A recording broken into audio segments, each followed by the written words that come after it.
Hello everyone. Today I will show you how to withdraw money from BlockDag X1.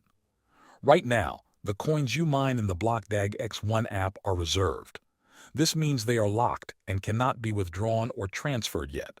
At this stage, there is nothing wrong with your account and you did not miss any steps. This is how the project is designed at the moment. You will need to wait until the official BlockDag mainnet launch.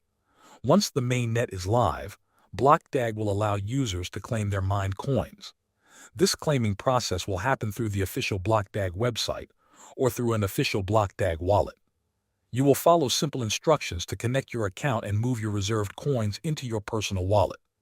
Until that time, the best thing you can do is keep mining every day using the X1 app. All the coins you earn are being recorded and saved for you. Nothing will be lost as long as you keep access to your account.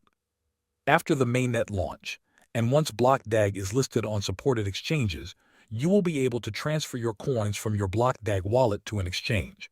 From there, you can trade or sell your coins according to your preference. Thanks for watching.